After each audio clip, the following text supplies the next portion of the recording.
everybody, I'm Nicole.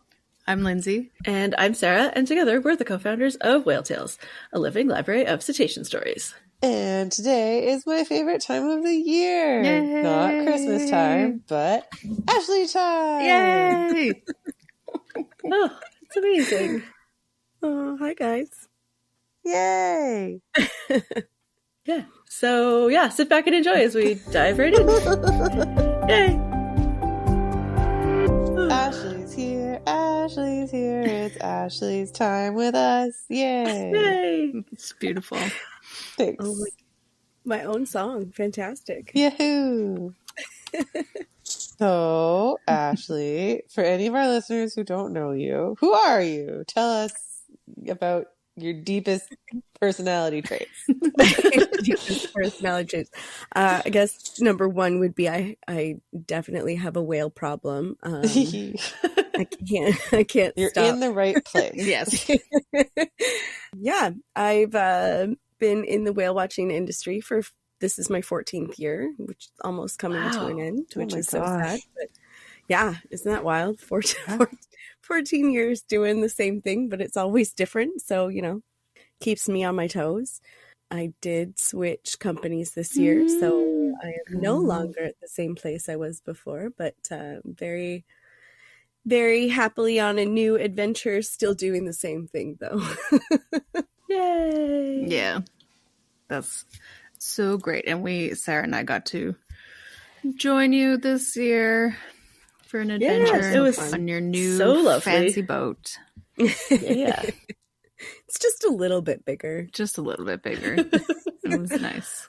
Yes. Oh yeah, it was so fun having you guys out. Yeah. Yeah, it was lovely. Mm-hmm. And finally getting you some bigs on a whale watching I know. Woohoo! That was the craziest. I've never seen bigs on a whale watching trip before until August, which was weird. It is weird. And I hadn't, neither of us, I think, had seen bigs since 2016. Wow. Yeah, whenever we saw them off the ferry. Yep. And then off Saturna. And off Saturna. So it was good to... it was investigate them, make sure they're still there. Yep. Yeah, we're going to check. Ashley might have just been making elaborate lies up for the last 10 years. You know me, I mean, my job is storytelling. That's true. I feel like lying about it's more work than... Yeah, way more work. Not. 100%. Way harder. Also, that would be the most elaborative conspiracy group lie of that all everyone's time. doing.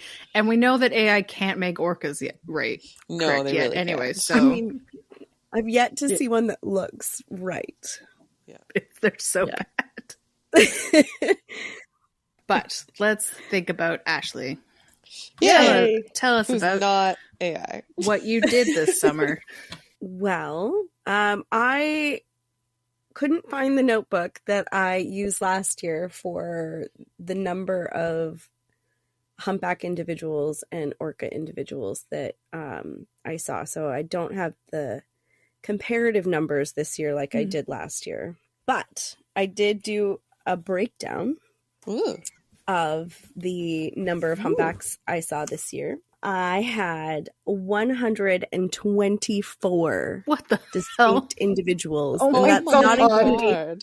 That's not including some of the unknowns that I wasn't able to identify.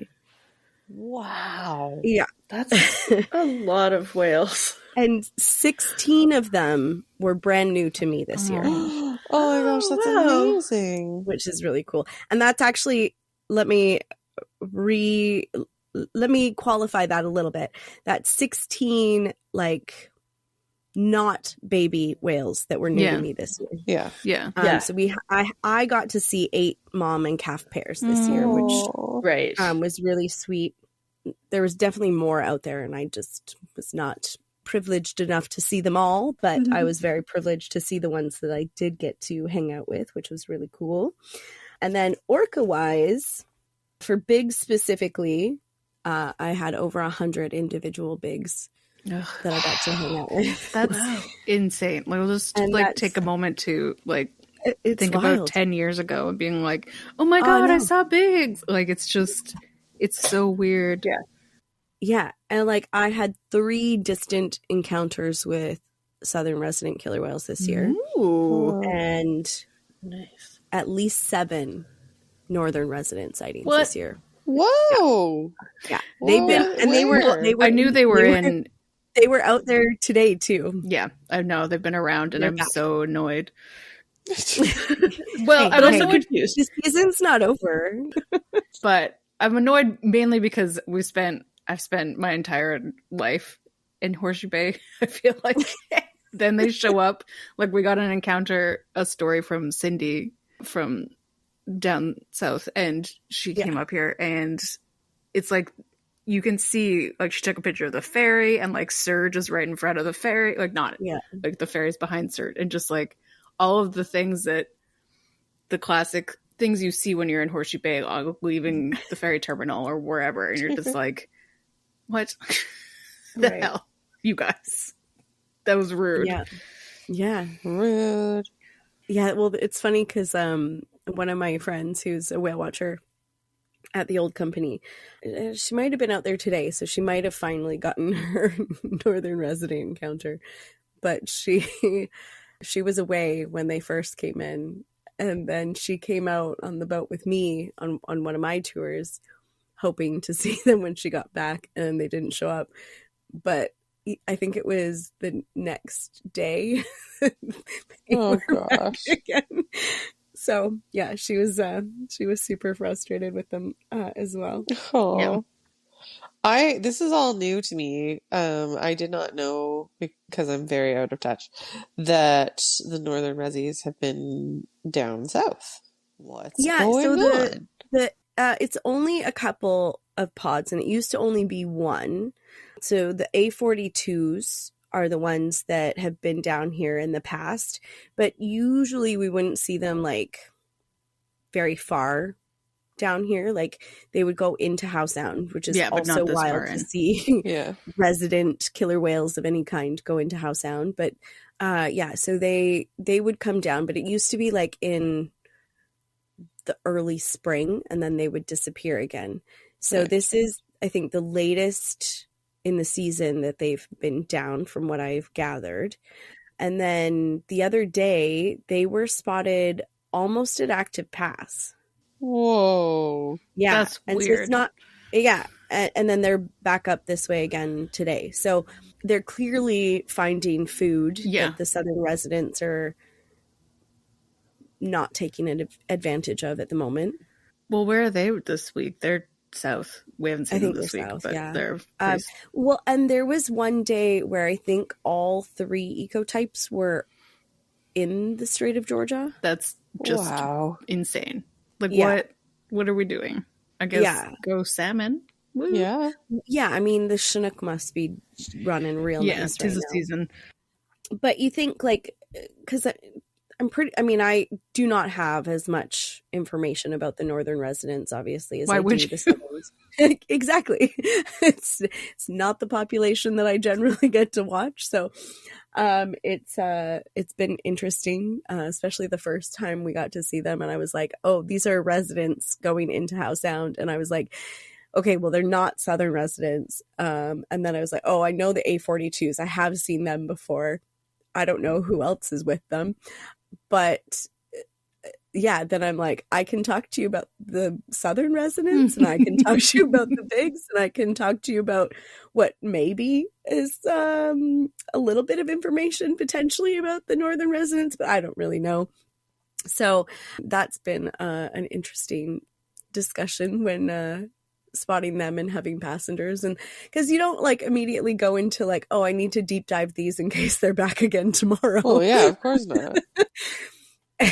So that'll definitely be a winter project that I'll be looking into more information about the northern residents, because if they are going to continue to, I mean, maybe this is just an odd really good Chinook year. I mean, it's supposed to be a crazy pink year, which is supposed to be when it's harder to find Chinook. So, but last year was also supposed to be a really good pink year. So I don't know. Well, pink years are supposed to be every 2 years. Yeah, and so I don't know. This has been the second, but I don't know.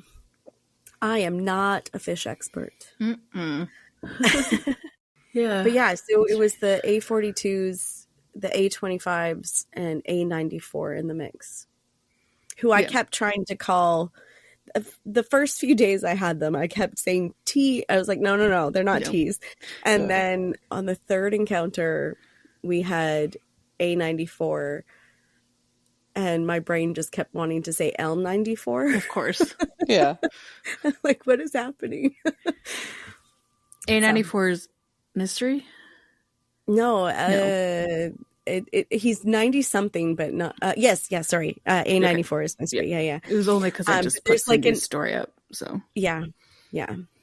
He's got a really cool dorsal fin. Yeah, it's him and Surge both. I think Surge, Surge is wild. Yeah, he's definitely got almost. He's not the Dumbledore of our 2010 encounter, but I think that was an iPod.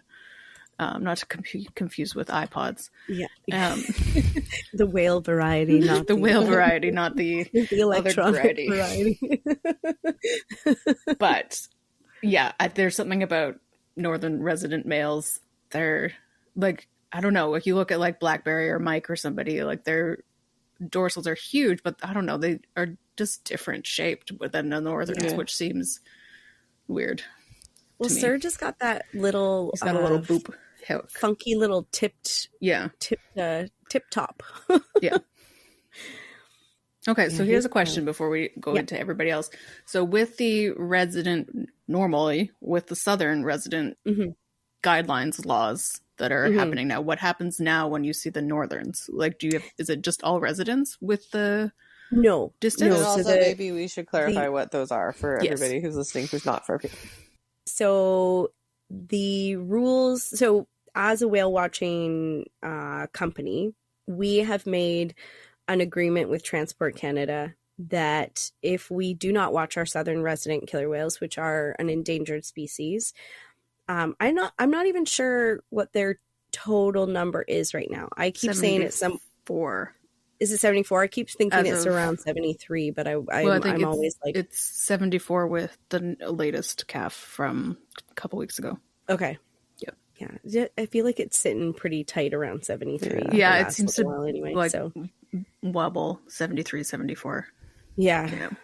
So because there's so few of them, they're not doing great.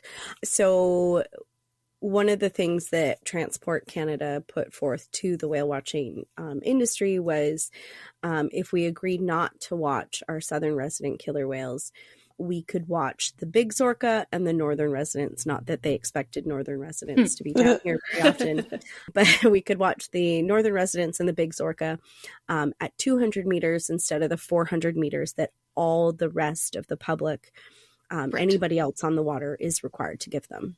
Yes. So 400 for all orcas if you are not a registered whale watching boat. Yeah. If you do not have the authorized vessel flag. Yeah. The purple flag. So the northern residents fall into that 200 meter category for us. Okay. And that's because they're doing so well. They are not an endangered species. So I think there's 300. Yeah. Well, it's hard now because bigs are also in the same number, so I can never remember which is which. Bigs is around 400. Okay. But it's because they can't stop pooping out babies, which we'll get to, I'm sure. Yeah, they're wild. I mean, they've got so much food. I mean, why not popping out babies? But yeah, I think the northern residents are somewhere around 300 and the bigs are around 400 individuals. So they're still listed as threatened. Yes. But I mean, that's probably a fairly stable position for them. Yeah. Yeah. And they're apex predators. They're never going to be a crazy number. No. And it's always the conversation that we have between southerns and northerns of like the northerns are doing okay and what is it about the southerns, and there's too many factors for us to figure it out. So it's all of the factors. Yeah, it is wild though. I mean, they're using, the northerns aren't necessarily using the same, I mean, I guess they're starting to use the same waters. Yeah. But the bigs are using exactly the same waters as the southern resident killer whales. And obviously they've got a lot of food, so they're doing really well. And yeah, so it's probably something to do with all of the other factors, but like they are able to produce healthier calves is going to be my observational guess, right? Bigs, Yeah, like I mean, they're healthier mothers.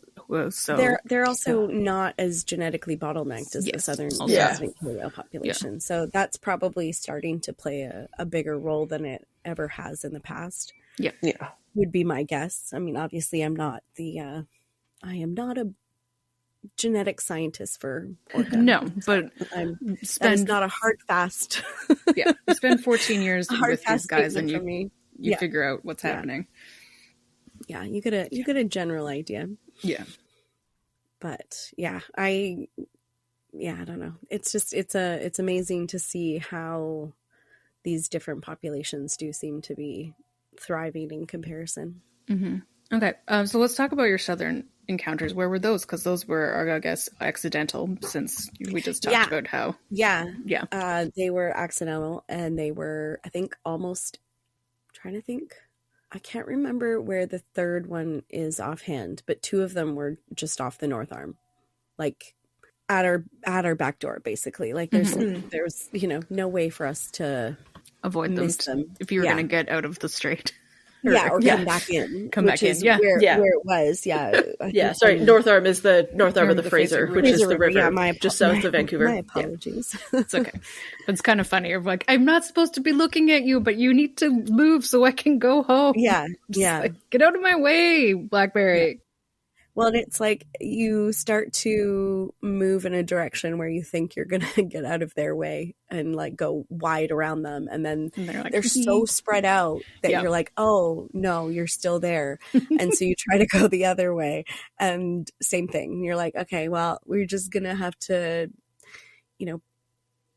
continue on, go slow. But like, there's just no way around them sometimes. Yeah. And that's fine, like as long as you're making an effort to leave them, and that's of course. What we're obviously doing. But yeah, it's when you see that many whales all spread out, your first assumption is most likely southern resident killer whales these days. But there are days where the bigs are acting the same way, so you're just like, you really do need to get photos and quickly identify as well as you can. Mm-hmm. So it's a challenge. Yeah. And I remember you saying probably last year of just like, because you're not watching them anymore, it's so much harder to just like automatically identify southern residents. So it takes a little bit more work. Yeah. And as long as you, and like this year is a special case because, northern residents also have open saddle patches. Yeah. Right. So it's not, I spotted an open saddle patch, I know they're southern residents. You can't rely on that anymore. So now you have to be even more diligent because you don't want to falsely report that southern residents are in the area, because that sends out information to a whole lot of people because they want to monitor these guys. Like Straight Watch, as soon as we let them know or post that it's southern residents, Straight Watch is usually, I think, in the works of getting their boats in the water to get up there to monitor them, which is good. Somebody needs to be keeping an eye on them. Yeah, and counting and making sure who's who and all that stuff. Especially, the new calf. I think there was a day or two where they weren't entirely sure whose it was. So all that kind of stuff, which seems to be happening a lot. I feel like with the I guess not even just the southern residents, but there's been a few times where we've seen a new calf with a Biggs family and you're like, who do you belong to? Yeah. But I feel like that happens a lot less than just the southern residents. Nature of Biggs families, probably. Mm-hmm. Yeah. Mm-hmm. And so that was J-Pod that you saw? Or everybody? J-Pod was definitely there. And I think there might have been some of L-Pod as well. I'm pretty sure one of those days I saw Racer in the mix. Cool. Don't ask me what her number is because I never remember. L91. I don't know. If that's correct. I'm amazing. That's Racer's saddle patch. That's all I need to know. L72. So according to the internet. Yeah. Okay. Yeah. Cool. I'm glad that you got to see them. It's weird. Yeah. It's weird. well, it's weirder too because you don't get to, like, you're taking photos from so far away trying to get those IDs, and so you're not really with them. Mm-hmm. And yet you're trying to vaguely in the vicinity. Yeah. And like, I mean, I've got a crazy camera, so Yeah. even with that, it's like, okay, if they're coming like straight on or straight away from you, you're like, I need your saddle patch, please turn. I need to see your saddle patch. But yeah, they don't always make it easy, especially because the way that they travel all spread out, at least when they're fishing, it's a lot harder to predict where and when they're going to pop up on like a resting line, right? Which I did get to see with the northern residents this year, which was really exciting. I was on cloud 9 on that. I was like, it has been years since I've seen a resting line. This is incredible. Yeah. Brought me right back to those early days of getting to watch southern residents. Yeah. That's another thing. I have such a, like, very similar. It was always my favorite thing to see with the Southerns. Mm-hmm. We got to see it with the Northerns last summer when we were up in Telegraph. Do bigs not rest like that, or do we just not see them do it, or? Well, they just don't. I don't think they rest as much when they're in their tea party. Yeah. Group. So when you've got like just a family of 4 or family of 5 doing resting, it's not really a resting line. Yeah. Like they're grouped up, but yeah, it's not the same as not in that iconic 12 orca. Yeah. Tightly packed in a line. Yeah. Huh.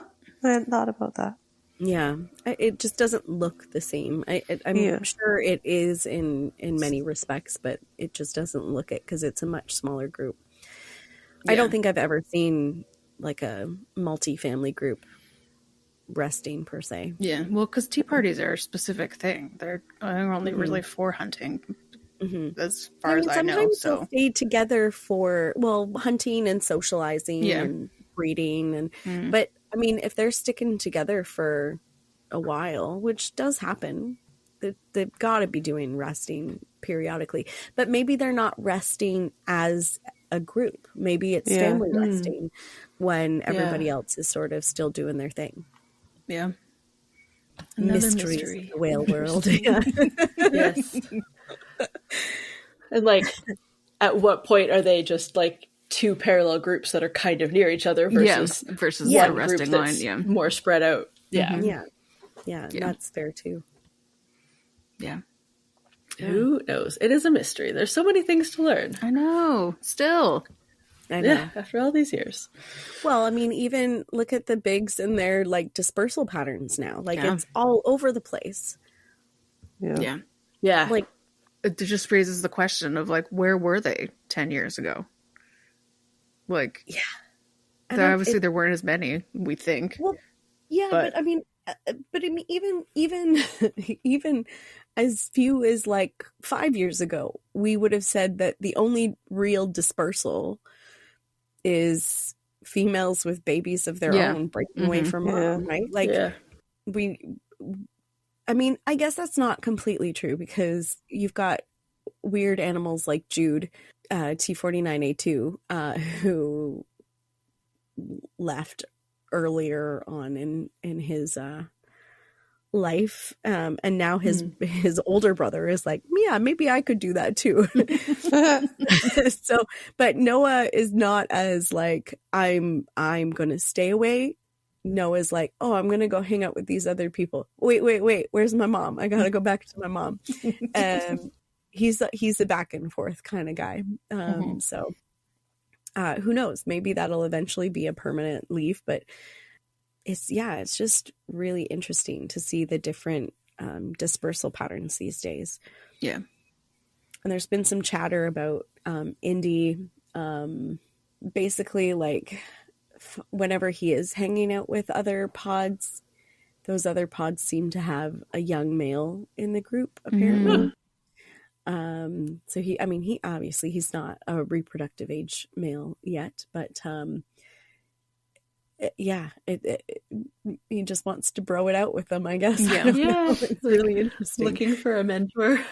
Yeah, I don't know, but it's young Yeah. males, not even older males. It's yeah, Friend. Interesting. rough and tumble buddy, maybe. I don't Yeah. know. It's so funny. That's well, I guess he doesn't have a younger brother then, so he just was No, looking but for I one. mean, no, I guess he's just a younger sister. Yeah, so maybe she's just annoying him. He wants to go. But he left her like it's been a few years now. Yeah, you could probably give her another shot. I mean, I don't know. It was really interesting actually. This season, he was hanging out with the T100s a fair bit, and the T100s joined up with Whidbey and Chainsaw T65 and T63 for quite a few days, and I was like, okay, so you're gonna hang out with Grandma, sort of. But yeah, that didn't last either. So it was just interesting. Yeah, just trying everything on gonna for be- size. Yeah, he's gonna be an odd little duck forever. Yeah. I can't wait to see what his dorsal fin looks like when he's Yeah. older, though. This should be in the shape of a fedora or a whip. Who knows? The amount of injuries that whale gets, it's possible. So tell us about your bigs that you had this year. Who did you see? What did they do? Tell us about the babies. Oh, goodness. Who did they kill? That's the big important question. That's a big important question.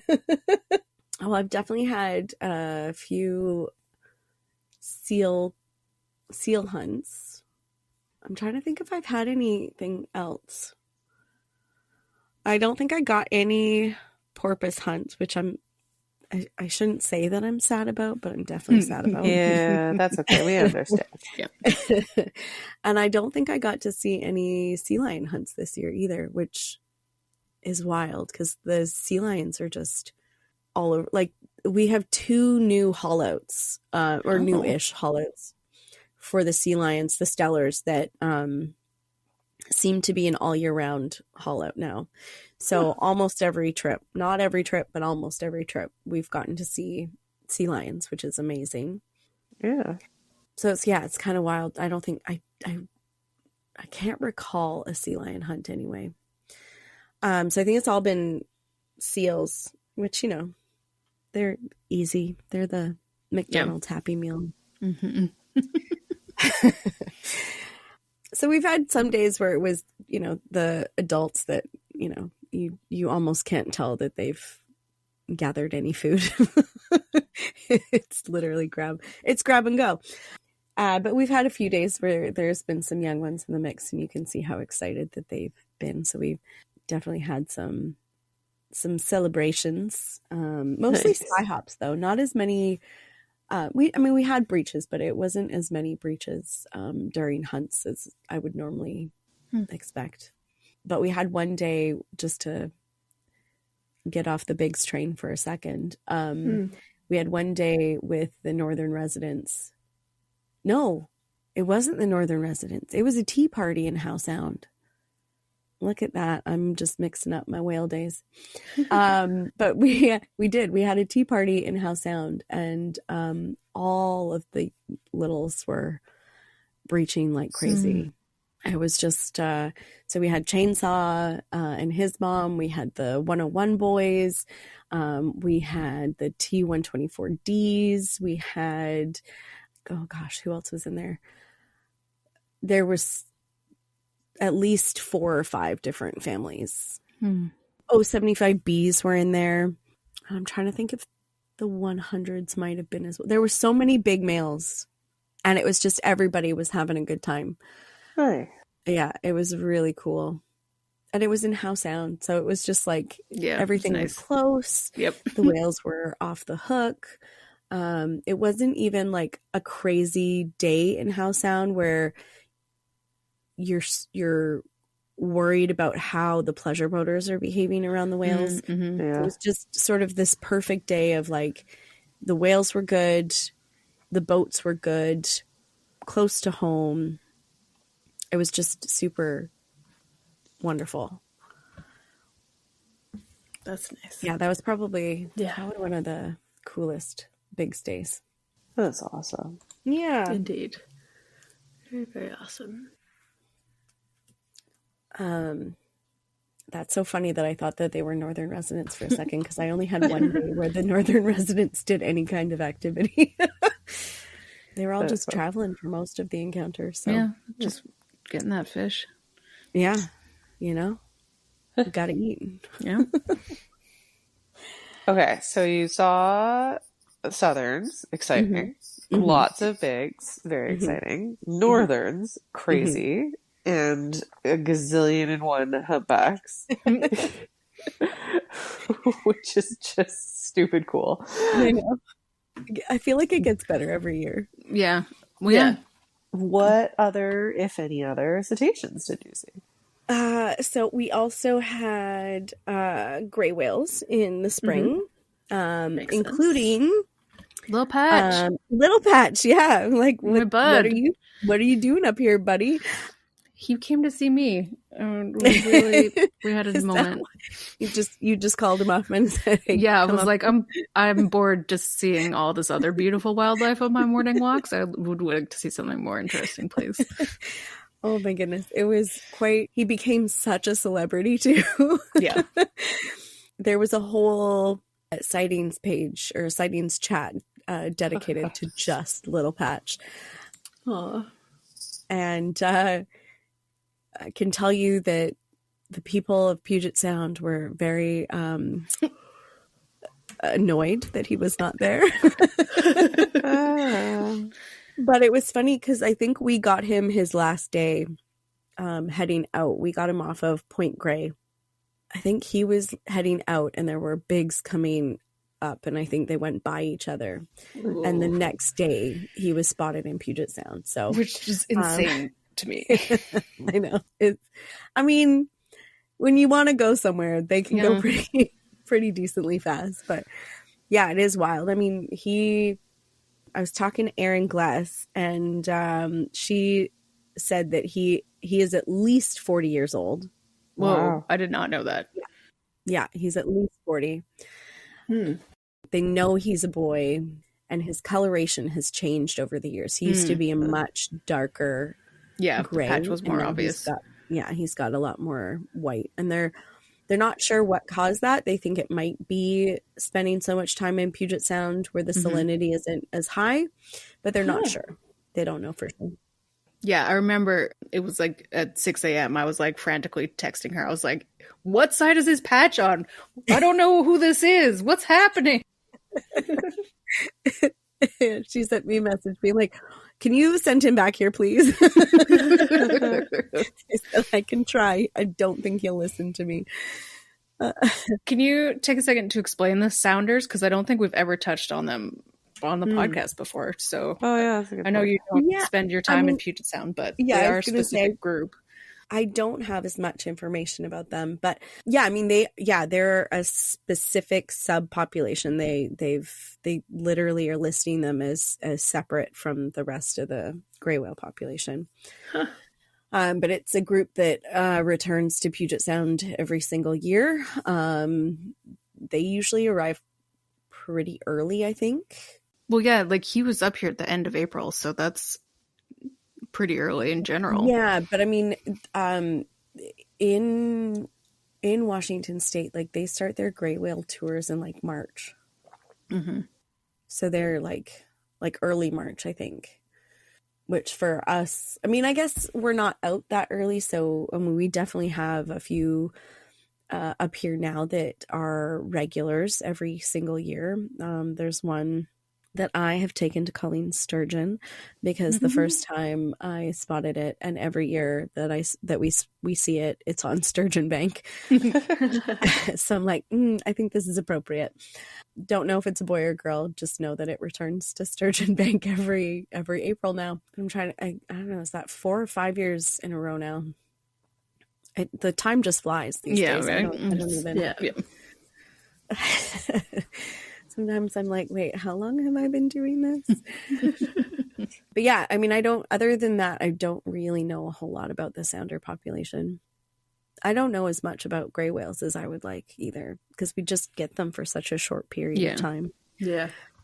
So every time I see them, like I know a couple of whales by sight because they do seem to come back every year now, but we do get others that just show up and I'm like, I have to send this to Cascadia to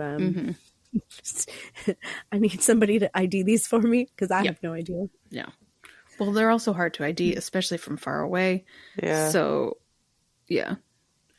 But yeah, I don't know. Gray whales are such a weird thing because, like, the ones that we saw in Oregon were also a weird, like, subpopulation. So it's just a weird. They just have weird groupings of not behavioral groupings or like social groupings. They just are. Some of them go to a place and some of them don't, and it's just I don't know. which is so interesting. Yeah, because the rest of them are supposed to be going all the way up to Alaska. So, yeah, I don't know. It's really interesting. And what made them decide to stop there? Like, I mean, obviously it's got to be food related, but like, is there that much food available for them that it's I guess if they're still doing it. But like, and then what was he doing up here? Like, is this on a scouting mission? Like, just wanted a new restaurant? Yeah, he was bored.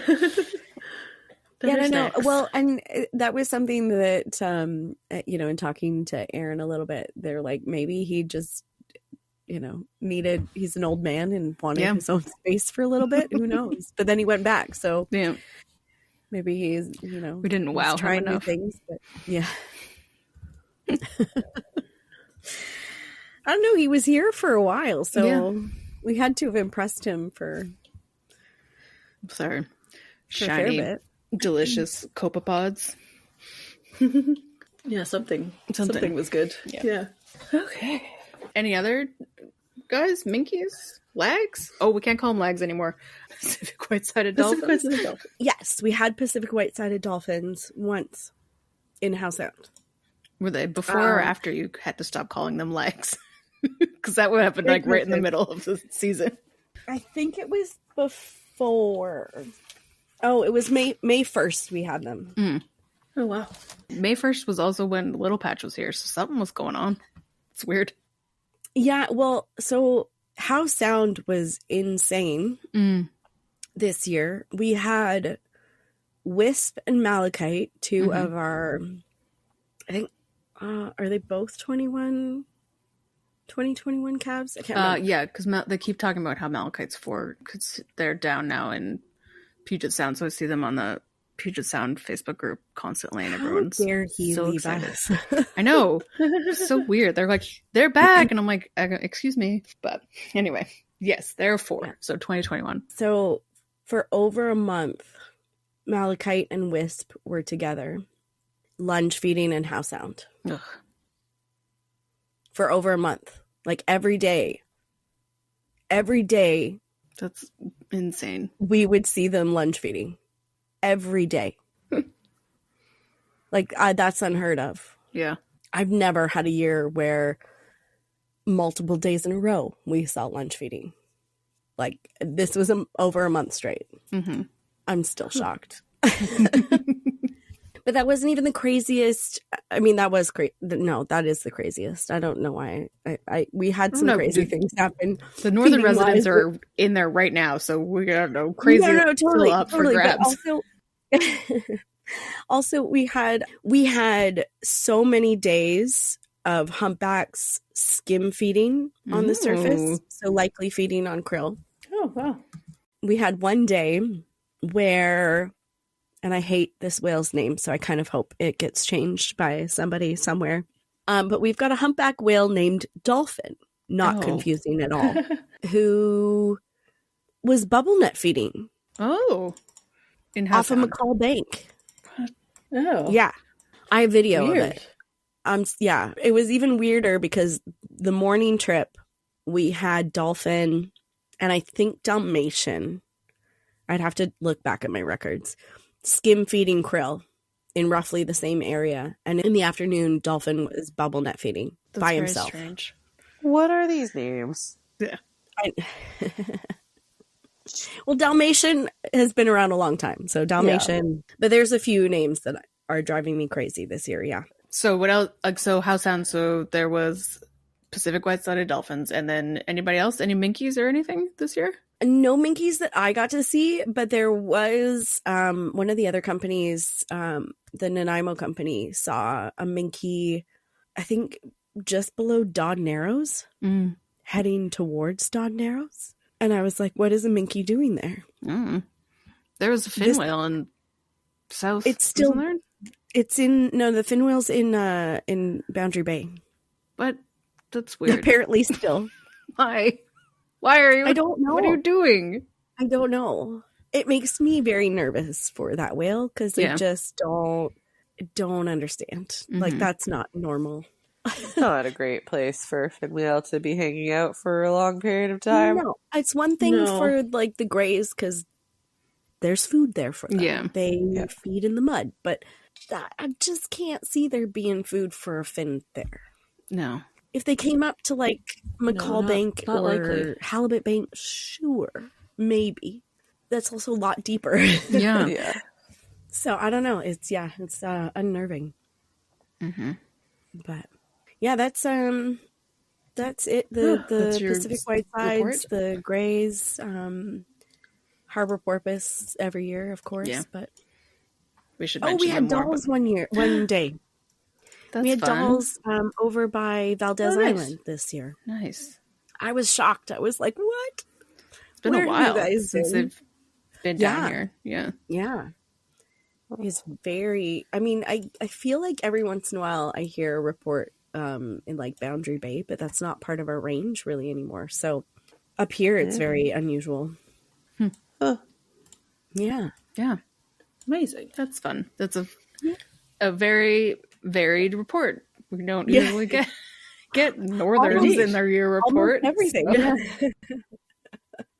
I have a little treat for you, Ashley. I know I sang a little song for you at the beginning, but while we've been sitting here and I've been blowing my nose constantly on mute, I'm sorry, listeners, that I am very sick.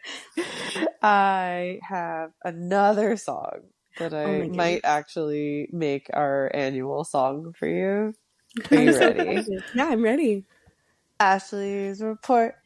Ashley's report. Da, da, da, da. It's time for Ashley to give us her report of Wales and Strait of Georgia and the Salish Sea. Wow, that was beautiful. That was absolutely spectacular. Okay. Before we continue with the rest of the episode, we want to take a moment to tell you about how you can support our podcast and everything we do at Whale Tales. You can join us by becoming a patron at patreon.com/whaletales. You can join for $1 a month at the porpoise level, $5 a month at the dolphin level, or $10 a month at the whale level. And each level comes with a variety of perks, including polls, thank you postcards, access to extra interviews, access to extra stories, including possibly more and more ones that Ashley will share with us today. And of course, you can produce your own Fun Flipper fact segment of the pod. It's awesome. And we have more podcasts if you just can't get enough of listening to us. We do Patreon only specific podcasts, including Journal Club and Whale Tales Watches, where in Journal Club's case, we read a journal article and then talk about it. And in Whale Tales Watches case, we watch a thing that's vaguely sort of marine biology related. Or sometimes very marine biology related, and then we talk about it and tear it to shreds. And it's a lot of fun. We love our patrons because they are amazing. Thank you so, so much for supporting everything that we do. And since Nicole stole my line, I will tell you Sorry. that this month we did a Whale Tales Watches on the Netflix movie Sea Beast, which was a fun discussion. It was. It was, yeah. If you aren't able to support us financially, there are still other things you can do to help us out.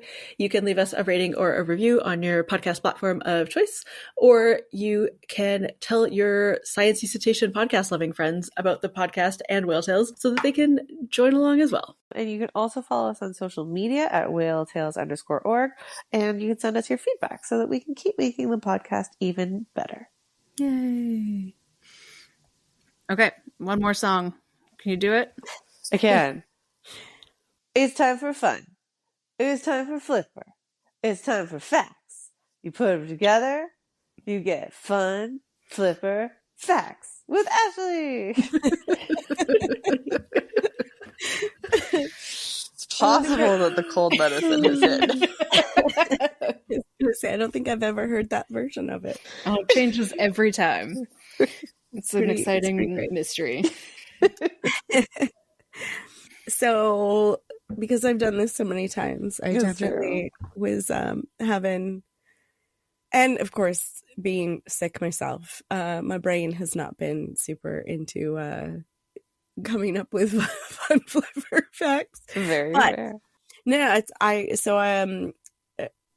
figured since it's October, it's not really necessarily a fun flipper fact exactly, but one of the humpback moms that we have out here this year who brought a baby back, her name is Ghost. Ooh. And the fun thing about her is that all of her calves have some kind of ghostly nickname to go with the theme of her ghost name. So with her, we've got Spectre, we've got Wisp, and we've got Shade. And then she brought a baby back this year, but we don't know just yet what it'll be. But it'll be something spooktacular, I'm sure. Is there a humpback named Casper? Adorable. I think there is, but I don't know if we have one here. Yeah, like it seems like it's a pretty But I feel like name. Casper would have to be a very Z category whale. So like, do you know what I mean? Which means Yes. more white. Yeah. More white fluke. Yeah. Almost all white. Almost all white. That makes sense.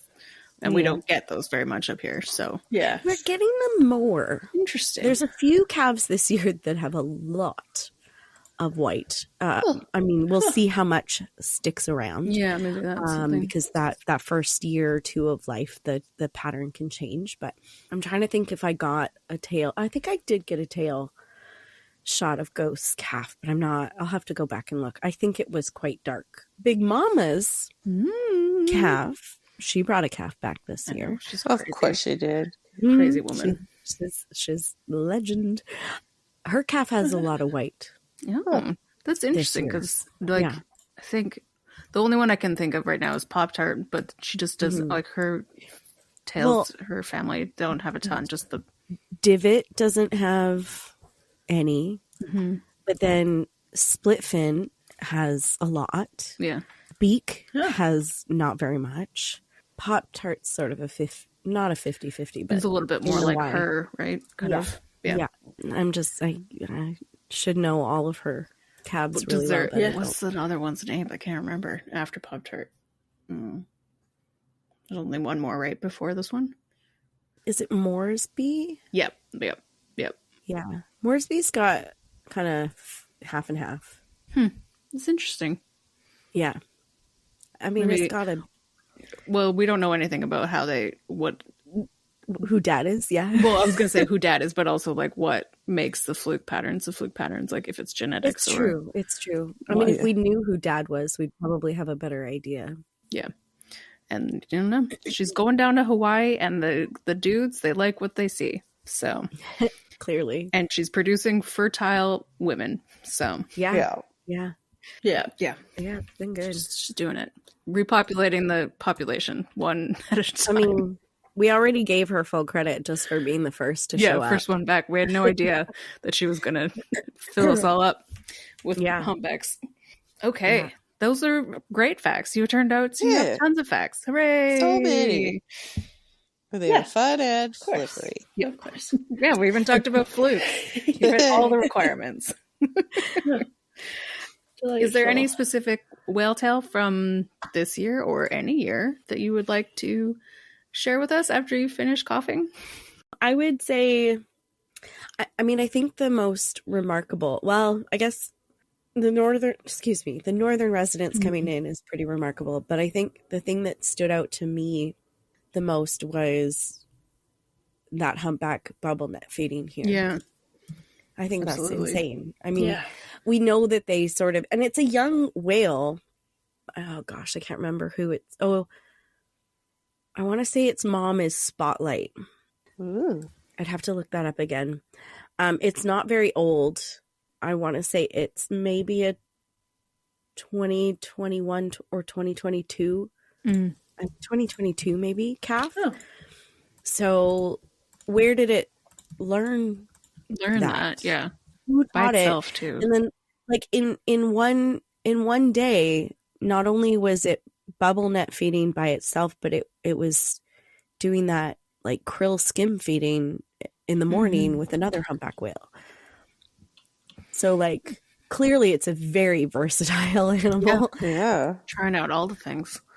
Yeah. And so for this young animal to be so well versed in various feeding mechanisms, like that's very intriguing to me. Yeah. So that might be the coolest. Well, not, I mean, there are so many cool stories this year. It's hard to choose just one, but I think that's a real standout one for me. Yeah, absolutely. That's amazing. Yeah. I got way too excited and I was like, No. I'm going to contain this. Well, yeah, it was really funny because I was like, I was very vocally excited and I was like, oh, I should contain myself. And then I had a passenger going, no, please don't. Yeah, exactly. Yeah, please don't contain yourself. This is great. And I'm like, okay. That was really wild. Yeah. And like repeatedly, it wasn't a one-off. This animal did multiple bubble net scenarios. So cool. Yeah. Weird. It was like, that's something we expect to the north, but not here. Yeah, not here. Yeah. Like I've seen Prowler like do sort of like a half circle of bubbles, like testing out this method, but I've never seen like the full bubble net circle where the ring gets tighter and tighter. Yeah. Like, that's what was happening. It wasn't just a circle of bubbles. It was that tightening spiral. That's so weird. Yeah. Yeah, it was really cool. Amazing. I wasn't even supposed to be working that day. I was helping somebody that's else even out, better. so, yeah. Nice. I felt so guilty and so elated all at the same time. That's amazing. Yeah. I guess before we wrap things up, we like to leave everybody with a call to action or something they can do to protect the oceans and the whales around them. So do you have any suggestions? It doesn't really matter if it's one that we've talked about before, because I think this is always like a good reminder. Anyways. Yeah. I mean, I feel like, I don't know, over here, I feel like I probably say something similar. But I mean, I think just remembering that what we do on land, it's all connected. The ocean, whether you even have a stream nearby, all the water eventually makes it to streams and rivers and into the ocean. So making sure you're very cautious with anything that you are, any chemicals or anything like that you're using around your home, and minimizing your waste, making sure you're recycling and reusing as much as you can. And I guess one of our biggest pet peeves out on the water is balloons. So if you're having a party, try not to use balloons. I can say something to this because Thomas just turned 4, my youngest one, and we had a little party here for him, and I tried reusable foil balloons for his birthday, and they are so great. They're so great. First of all, your kids can blow them up because you just have to like insert a straw through the valve and then they can blow through the straw. So that's delightful because kids blowing up regular balloons is not something that works, and then you have to blow them all up and then you get a headache, not to mention all of the reasons that they're very, very bad for the environment.